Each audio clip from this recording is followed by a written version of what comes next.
What is quarantine?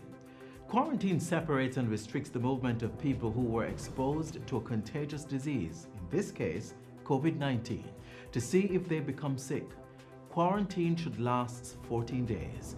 This is to ensure the person has not contracted an infectious disease. What is isolation? Isolation separates people who are showing signs of illness from those who are not. This is to prevent the spread of an infectious disease and lasts as long as the signs present themselves. What is social distancing? Social distancing keeps people from interacting closely or frequently enough to spread an infectious disease. Schools and other places where large gatherings are hosted may close. Sports, social events, funerals, and religious services may be cancelled.